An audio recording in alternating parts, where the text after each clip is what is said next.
When you think about special paint schemes on locomotives, Union Pacific and Norfolk Southern heritage units painted in the 21st century may be the first things that come to mind, but there was actually another engine that came before all of those that you may not know about. As far back as I can remember, Chamblee, Georgia has always been a good place to see older locomotives in action. From EMD high hoods to 4-axle GEs. But this unit stood out from the rest. I photographed it in 2008, long before I got into railroad videography and photography.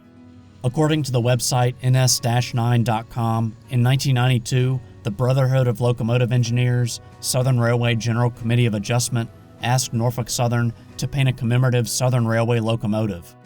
The unit would honor members of the Brotherhood of Locomotive Engineers and also celebrate the 100th birthday of the Southern Railway. Norfolk Southern revealed number 4610 in 1994. It would receive another coat of Southern paint in 2004 before being repainted again in 2012 into an NS Operation Lifesaver scheme. That year, Norfolk Southern marked another important milestone, its 30th anniversary. To celebrate, 20 locomotives were painted to honor the many companies that make up Norfolk Southern's history. NS number 8099 was one of them. Its paint job resembles Southern's old passenger locomotives. You can see the similarities as 8099 sits with Southern 6901 at the Southeastern Railway Museum. According to a special issue of Trains magazine, Norfolk Southern used the same colors on 8099 that it did on number 4610.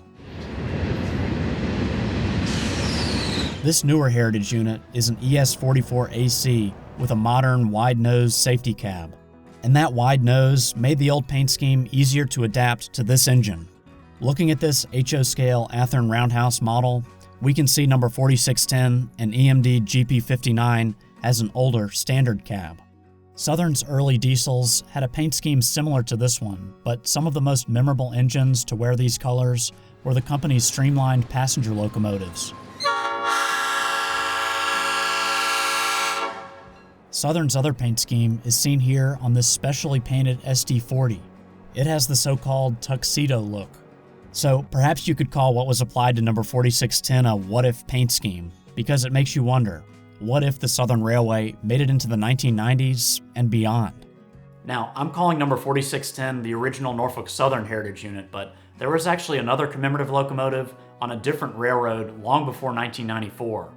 In 1977, a GG1 was painted to honor the Pennsylvania Railroad and put into service hauling Amtrak trains. That locomotive is now on display at the Railroad Museum of Pennsylvania. But no matter what company started the trend of painting heritage locomotives, hopefully it's something we'll see more railroads do in the future.